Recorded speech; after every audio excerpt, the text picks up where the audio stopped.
The Democrats are, once again, not just a party of violence, but also of stolen valor. No, I'm not talking about Tampon Tim, who has seen less combat than Donald Trump. Welcome to Azimuth Podcast. I'm Kimberly McNabb, and with me is Barrett McNabb. Let's talk about it.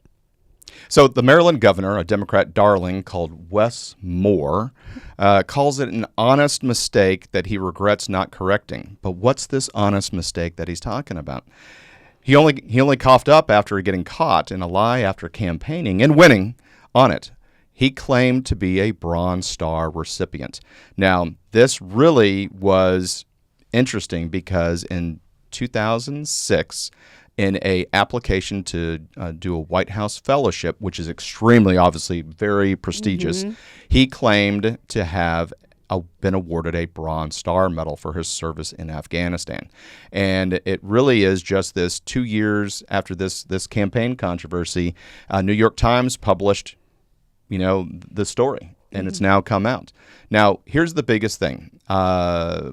Wes Moore was a military intelligence officer that was in the reserves, called to active duty, and was attached to the 82nd Airborne Division. And supposedly, according to him, he was a top 1% officer, and therefore the deputy brigade commander put him in for a Bronze Star award. However, it was never processed. It was never awarded. Now, we don't know if it was downgraded, which awards get downgraded all the time.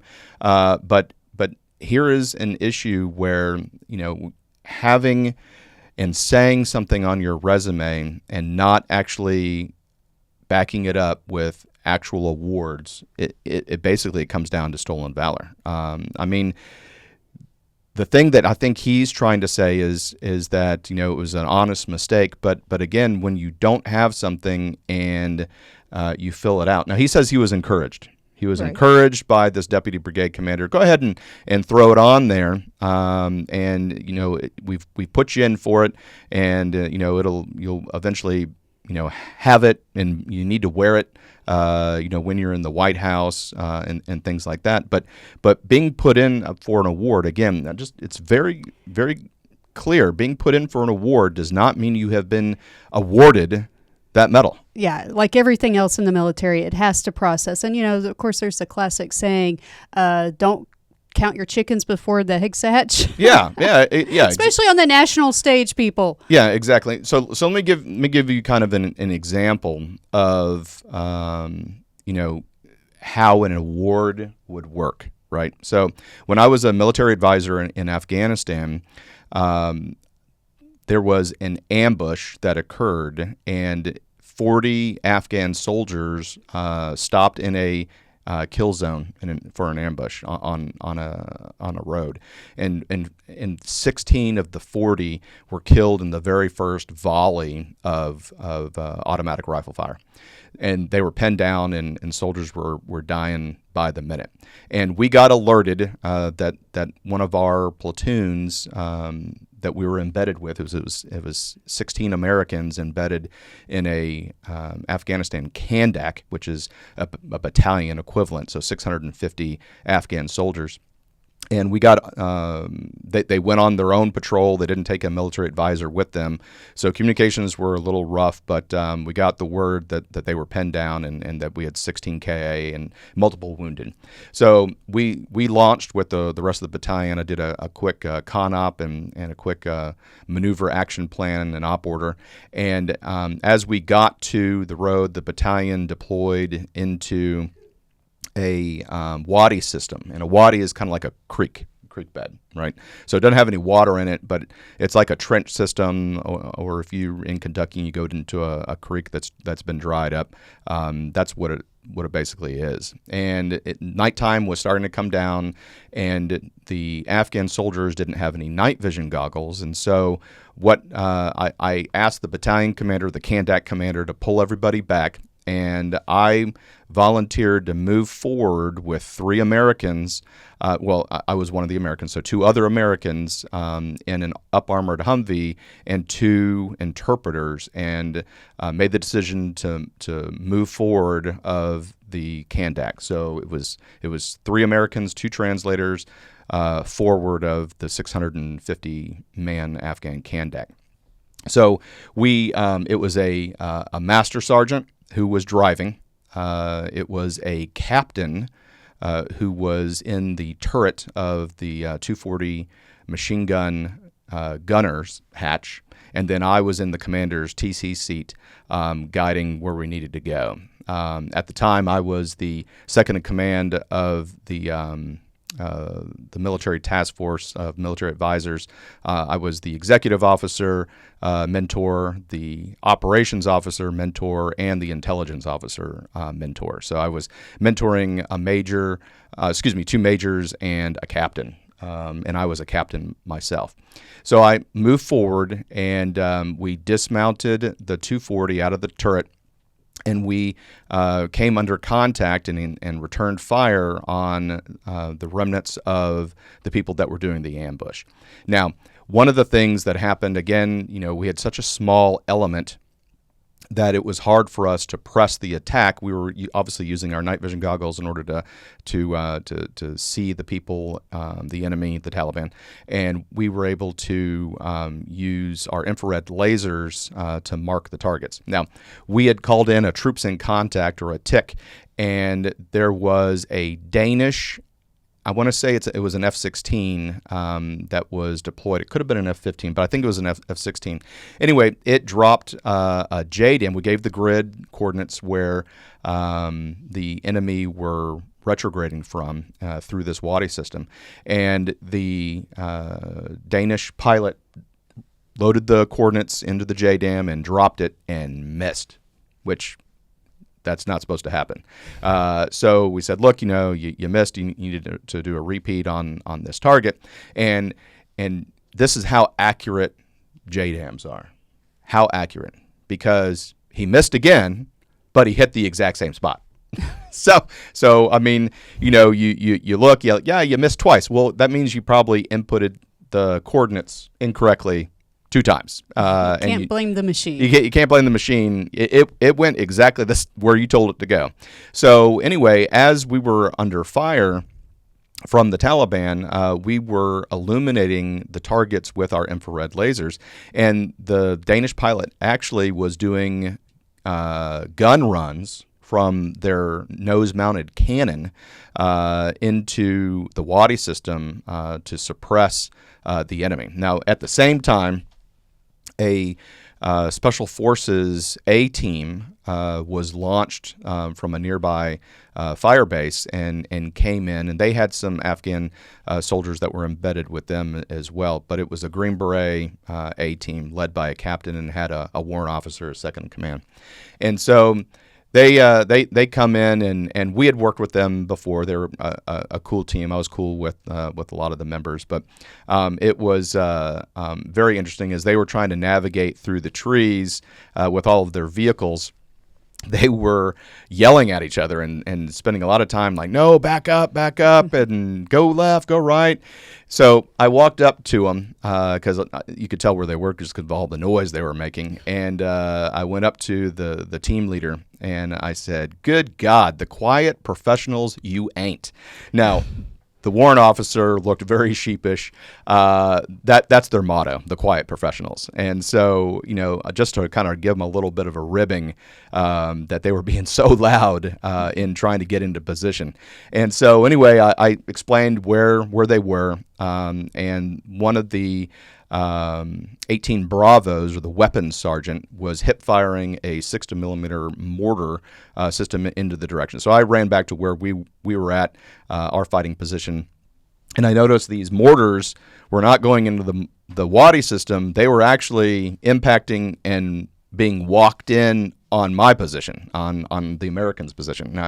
And so I had to go over there again, yell at them like, you're He's about to fire on us, and it's not that way. It's that way that you need to be firing. And they're like, okay, got it. And so they went and did great, wonderful things. Now, when we came back, we got a bunch of high fives, and the three Americans, myself as the commander on the ground of the operation, the master sergeant that was the driver, and the captain who was the gunner in the turret of the Humvee with the M240 Bravo machine gun, all got put in for Army Commendation Medals with a V device, which means for valor.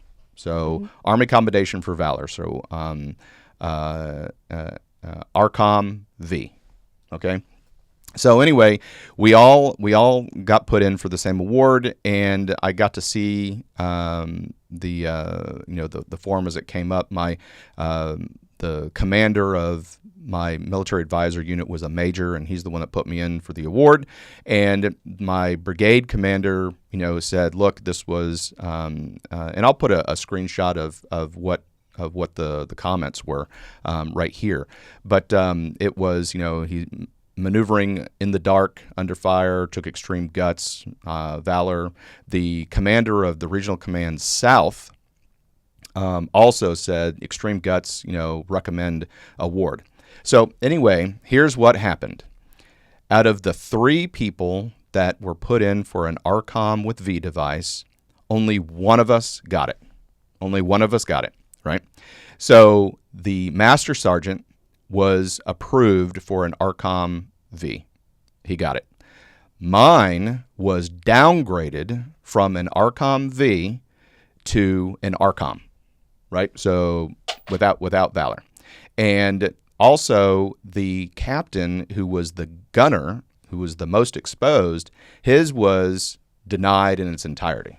And so here we have three individuals that doing the same action and three different outcomes. One received the award as it was intended. One, it was downgraded, and one, it was denied in its entirety. So that's how fickle the award system is. Even though we all did the same thing at the same time in the same place under the same amount of danger, we had different outcomes. So again, for Wes Moore it got put in, so I might as well start claiming it. That dog don't hunt. And he should know better. He claimed it was a mistake, but per Military Times in 2008 and 2010, in interviews on TV, he did not correct the host when they introduced him as a Bronze Star recipient. And when he was asked about it during the 2022 governor's race, he said, well, I didn't want to correct them on national television. Now, this makes me think about when your mom catches you in a lie and she kind of gives you the opportunity to fess up. And guess what? If you don't fess up, your punishment's twice as hard hitting.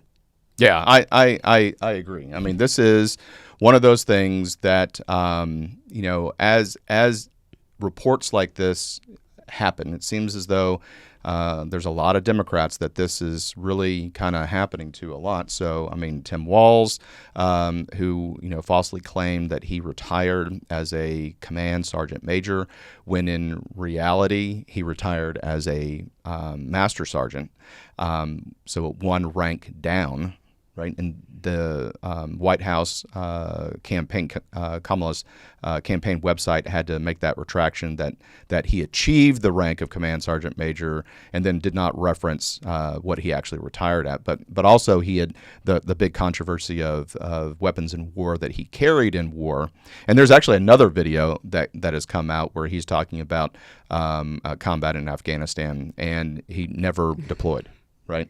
So here we have, Wes Moore got his White House fellowship. He got, elected as the governor of Maryland, and he was not confronted. I take that back. He was not confronted. He was, as people were introducing him on late night TV and in news shows, talking about that he was a Bronze Star recipient.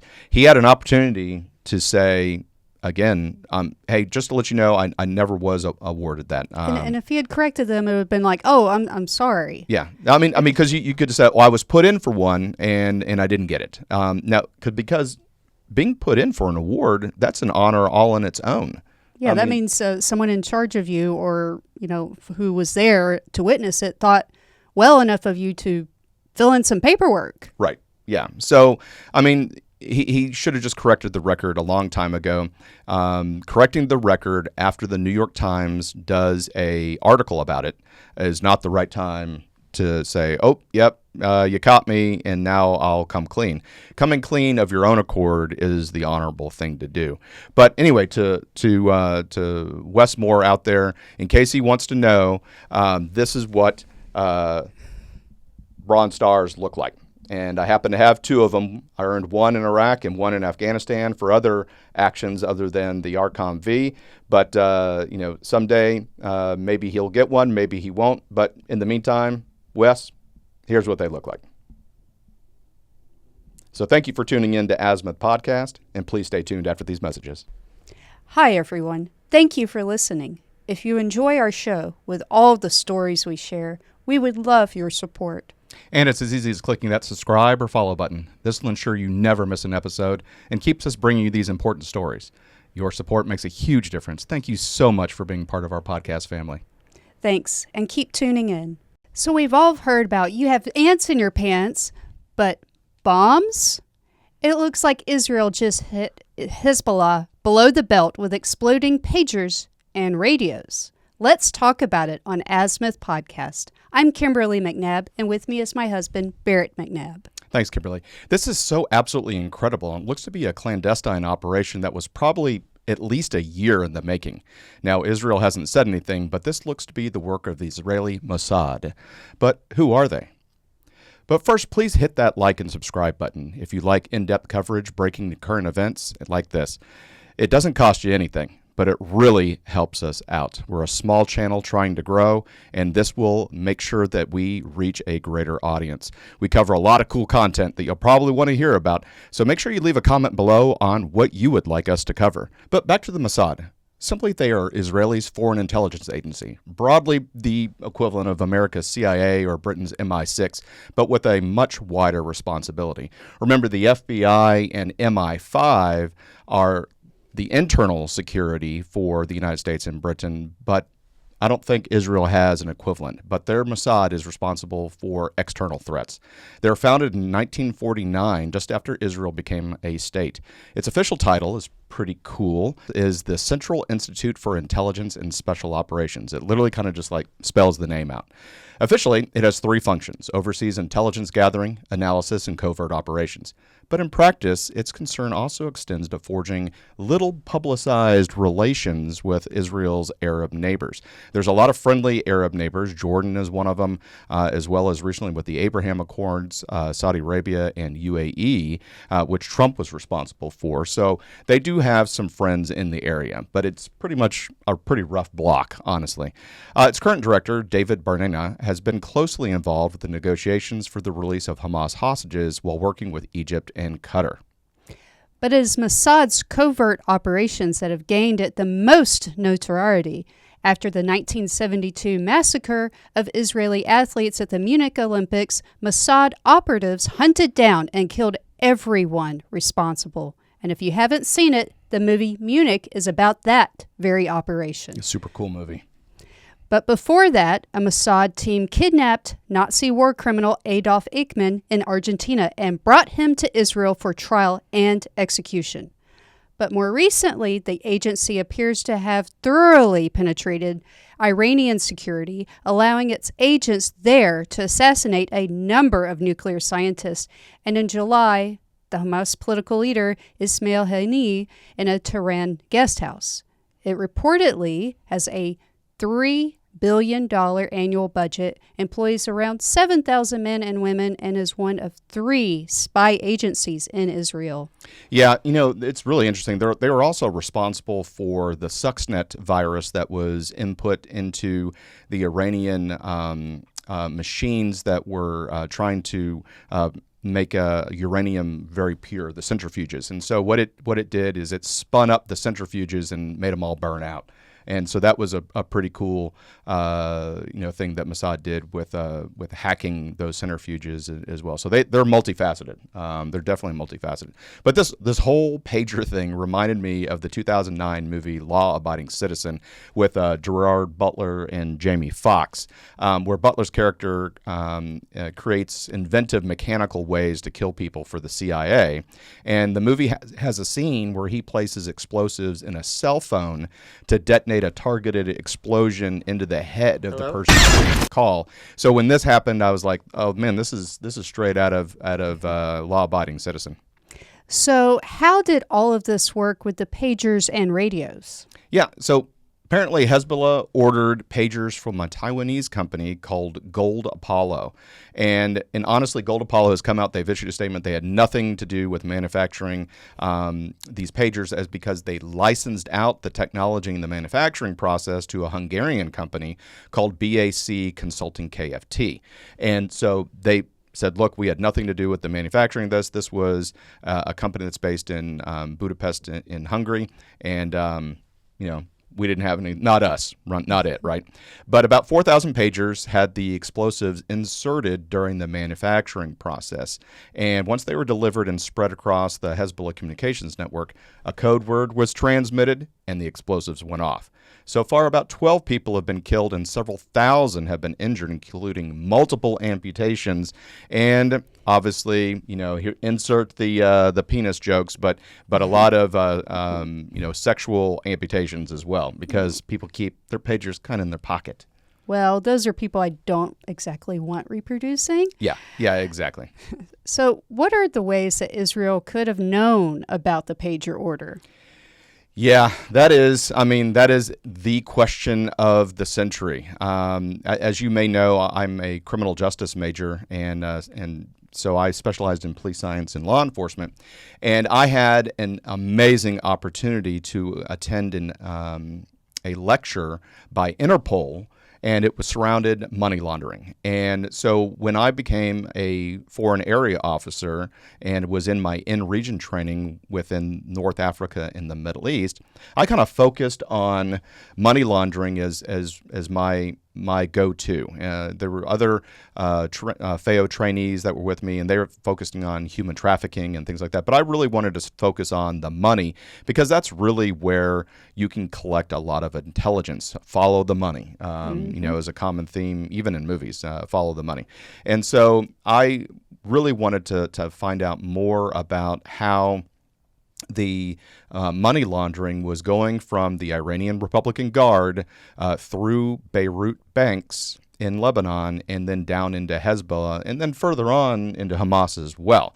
And so I attended with the State Department help a lot of banks in Beirut, and talked to banking managers and asked them how money laundering was possible. Now, immediately they got very defensive. They're like, we're not laundering money. And I'm like, I'm not saying that you are laundering money, but I'd like to know how it happens, and through the banking transfers and things like that. And again, they kind of got upset, thinking that I was implying that they were under investigation. And the State Department representative that was with me said, look, nobody's in trouble here, but explain it. If it were to happen. Yeah, how would it work?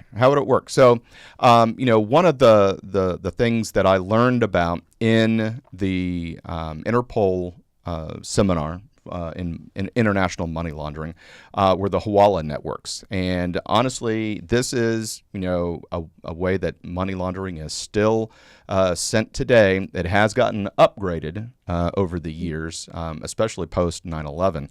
But effectively, the sender that wants to send money provides a sum of money to a Hawala agent known as the sending broker. And this money is intended for the recipient in another city, but often in a foreign country. So along with this money, the sender provides a code or a password It's also called a token when you're doing it electronically to the sending broker. And this token serves as a key for the recipient to receive their money on the other side of the network. The sender informs the recipient of the token either directly or through a different channel like a phone call or more recently, electronic messaging, which can get hacked, right? Now, this used to be done with handwritten ledgers, which made it extremely difficult to track if you weren't within the network. But again, as soon as you moved from these ledgers that were hand entered into an electronic format, now others can get a hold of it. And I think that's where we're starting to get at with the Israeli intelligence. But the sending broker contacts another Hezbollah agent and the receiving broker located in the recipient's area or other foreign country, and they inform the receiving broker about the money to be transferred and provide that token necessary for the recipient to collect the funds. The recipient approaches the receiving broker, who disperses the transferred sum to them, usually after deducting a small commission. It pays to play, right? You got to pay to play. But the Hezbollah relies on a system of trust between the brokers, because the sending broker owes the receiving broker the amount dispersed to the recipient. And this trust is established over time and through established relationships with the Hezbollah network.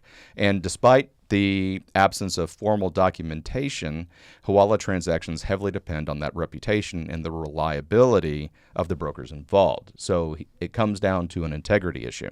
So this Hezbollah network ensures integrity and trust by carefully vetting new brokers and maintaining strict adherence to established protocols and the codes of conduct. I mean, the big thing is the reputation within the network is extremely paramount. And any breach of trust can result in severe consequences, including ejection from the network. Now, honestly, this is somehow the weak point of this operation. Somehow the electronic messaging, such as the email or whatever form of communication about the purchase of the pagers occurred, and the Israelis are very good at cracking encrypted communications. This is really kind of a case in point. If you remember back in 2015, a husband and wife went to a Christmas party in San Bernardino, California, and shot up all the employees of the Christmas party. Now they were killed in the exchange as well. But the FBI took their phones to Apple in order to have Apple unlock their phones. And the FBI had entered. I guess you get X amount of times to enter a password. I want to say maybe 3, and the FBI tried 2 passwords and only had one try left before the phone became a brick, and so they didn't want to try that. And they went to Apple to say, hey, can you unlock the phone? And Apple said, no, we're not doing it. So there was a company in Israel that said, hey, we got no problem cracking encryption. And so the Israelis opened it up for the FBI. So Israel has definitely the chops for hacking encrypted material. So even if the Hezbollah was using Telegram or WhatsApp or whatever that has end-to-end encryption, I bet it's being monitored by intelligence agencies. And so that is probably how they got the purchase order, and they were able to infiltrate into Hungary and at the manufacturing process input those small explosives into the pagers. And this is asymmetric warfare at its finest. As of this filming right now, the UN Security Council is meeting to discuss if any international laws were broken. Well, I will be curious to see what the White House has to say, knowing that they're basically funding Iran, and what the Hamasniks on college campus are going to say, if anything. Oh, boo-hoo, Israel killed some more people. Yeah, I mean, this is absolutely amazing because, obviously it's very targeted. Now, there has been some civilian casualties because, an explosive is, it's an area weapon, but it's pretty much designed to be close to the person that actually has the device. But I think this is amazing that Israel was able to just target effectively Hezbollah, and this Hungarian manufacturer. They make tens of thousands a year. They're spread all over the world, all over Europe, but They only were targeting the ones that were under the Hezbollah purchase order, which is very precise. It was very controlled, and this is just an amazing way to soften an enemy's communication. Yep, and you know who doesn't target terrorists? They just kill everybody. Right. So good on you, Israel. Yeah, absolutely. So make sure, again, you subscribe to our channel so you can stay tuned for more updates and similar stories like this. But please stay tuned after these messages. Hi, everyone. Thank you for listening. If you enjoy our show with all the stories we share, we would love your support. And it's as easy as clicking that subscribe or follow button. This will ensure you never miss an episode and keeps us bringing you these important stories. Your support makes a huge difference. Thank you so much for being part of our podcast family. Thanks, and keep tuning in. If you haven't figured it out already, there's a war against traditional families, and it seems to be a cultural hotspot that is in vogue, indicative of a world that is out of touch with reality. Welcome to Azimuth Podcast. I'm Kimberly McNabb, and with me is my husband, Barrett McNabb.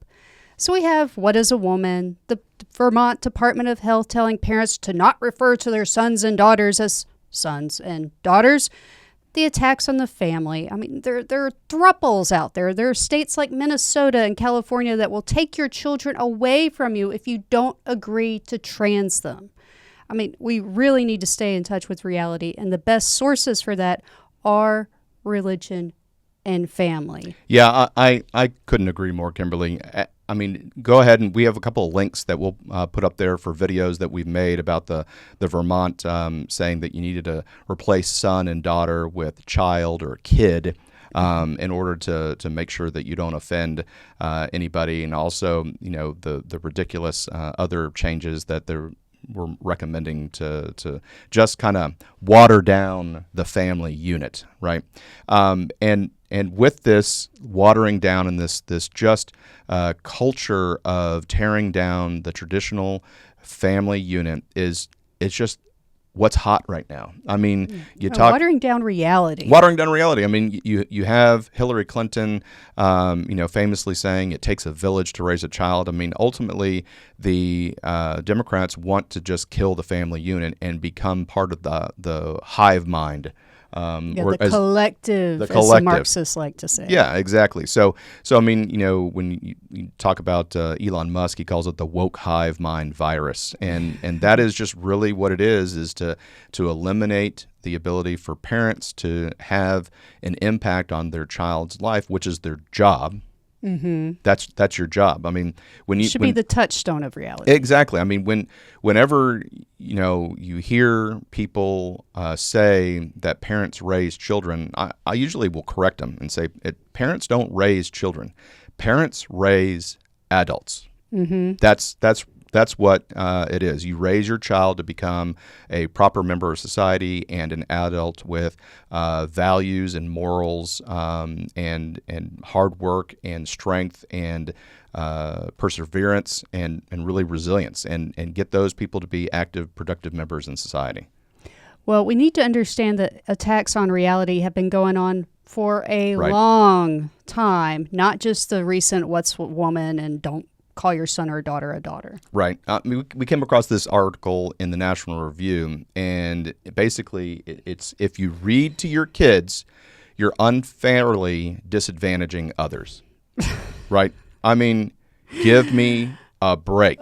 If you read to your kids, it's not fair to other kids. First of all, I wouldn't have survived my second pregnancy because our son was about 1.5 years and very active. Right. And our second child did not let me sleep at all during my pregnancy. So all that I had the energy to do with our older child was just read. Right. All day long.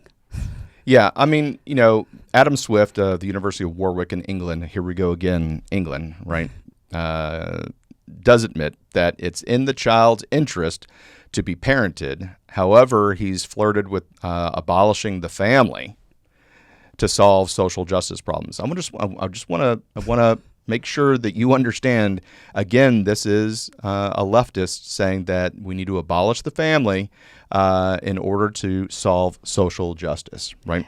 Most of our social justice problems stem from not having a family unit. I completely agree. I mean, I would say the uptick of just about every bit of crime is the breakdown of the family unit and the fact that there are so many fatherless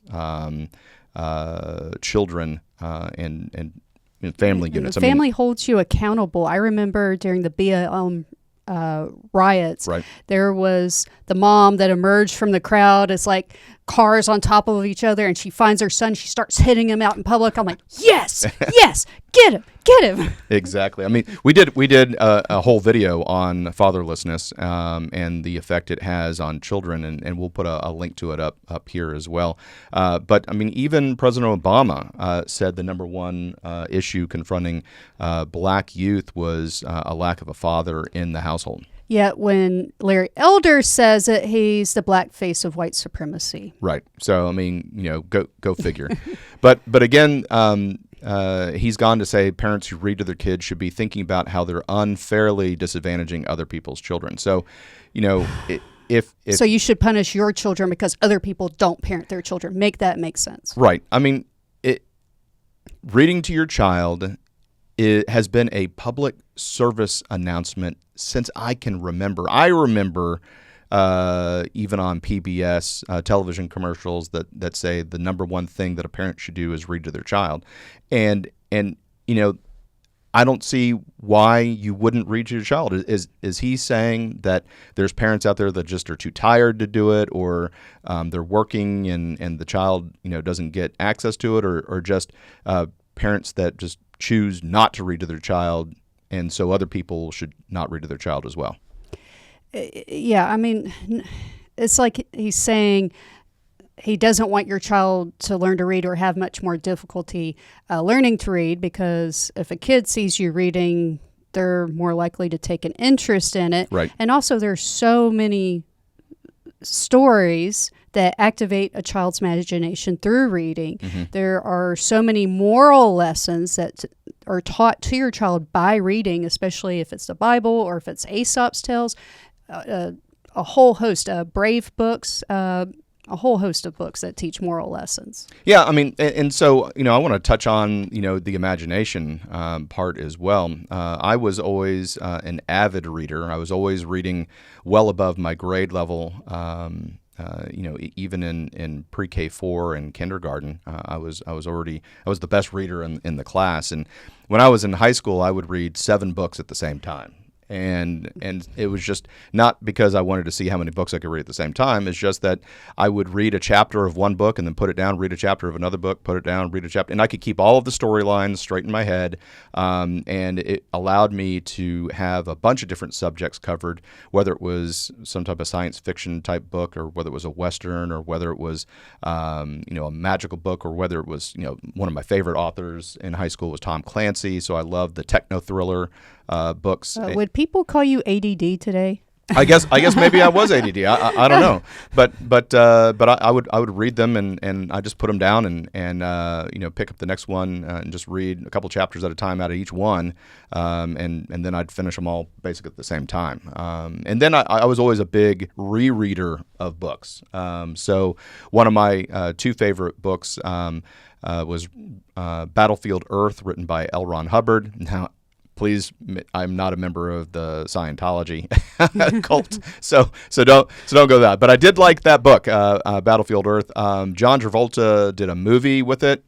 Don't do that. Don't see that. Just read the book. It's an awesome book. And the other one was Red Storm Rising, which was Tom Clancy's book that centered around World War III. It was written in 1985 or something like that, I think. And so, but I read that book multiple times, cover to cover. It's 600 some odd pages. Yeah, mine's the Scarlet Pimpernel. Right. Yep, I remember that. In fact, that's one of the things. One of the first movies we saw together was the one starring Jane Austen, The Scarlet Pimpernel, and that was a good time. But his ultimate goal is to level the playing field, and Here's the You problem. mean lowering Yeah, that's the exactly playing field.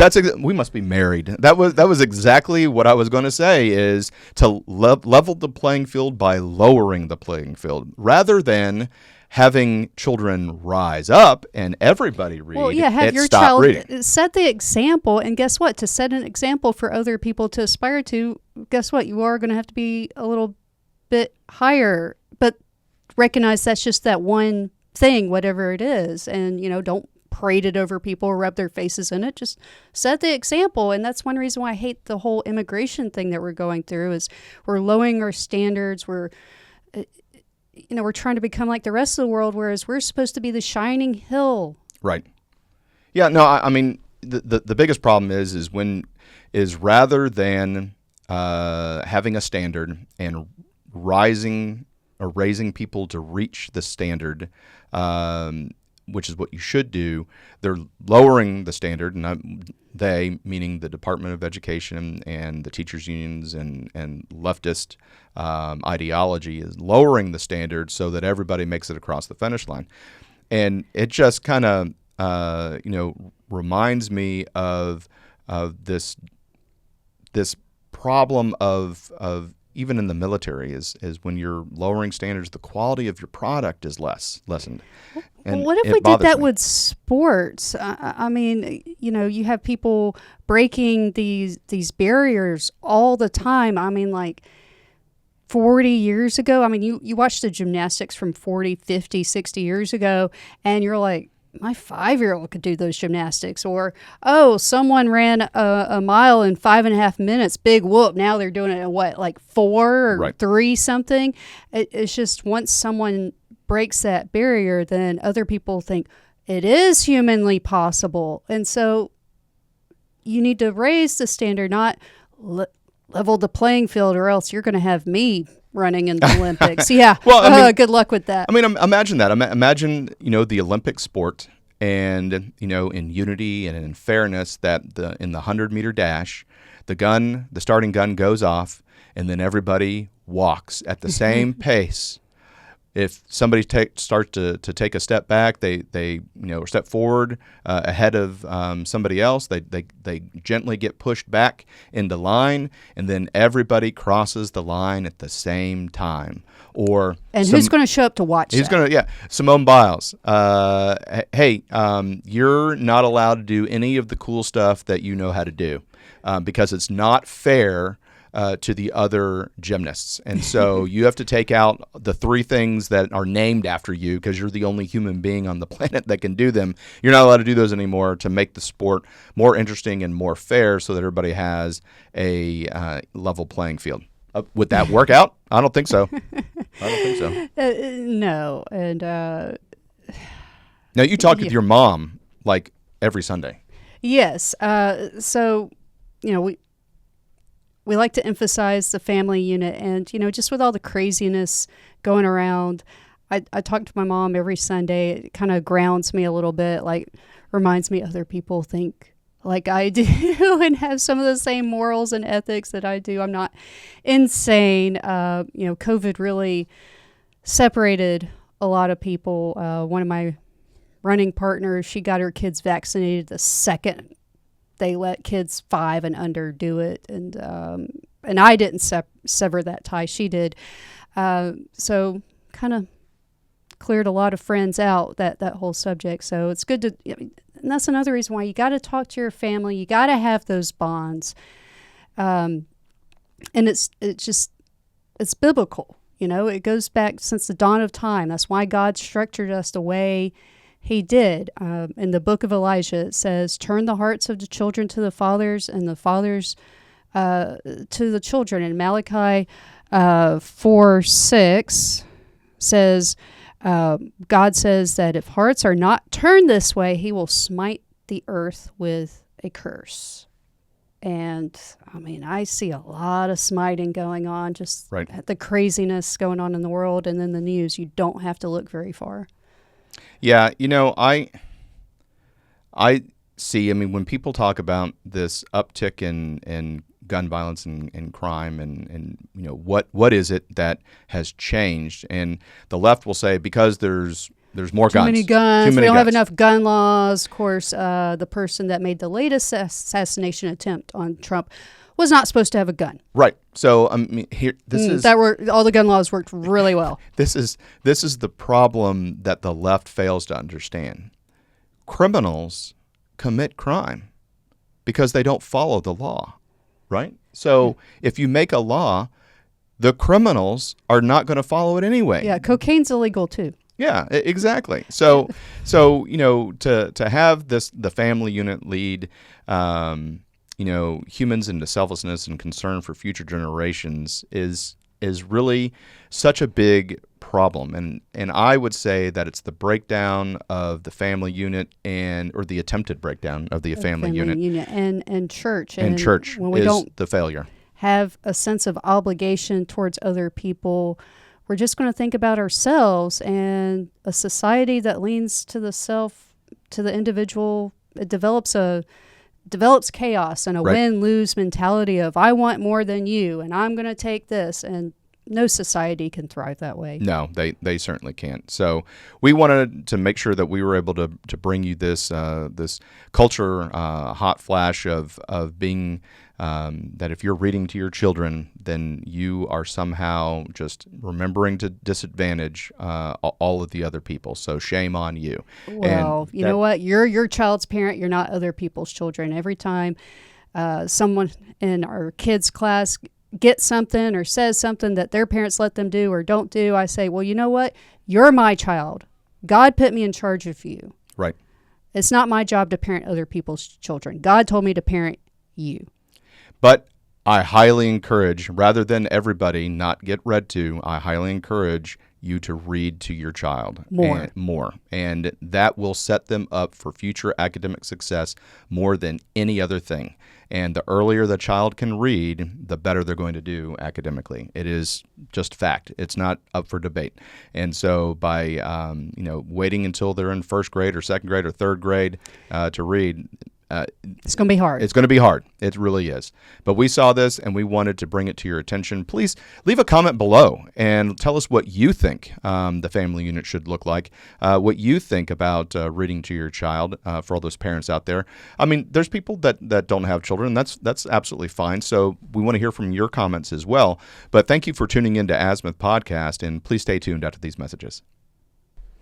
Hi, everyone. Thank you for listening. If you enjoy our show with all the stories we share, we would love your support. And it's as easy as clicking that subscribe or follow button. This will ensure you never miss an episode and keeps us bringing you these important stories. Your support makes a huge difference. Thank you so much for being part of our podcast family. Thanks, and keep tuning in.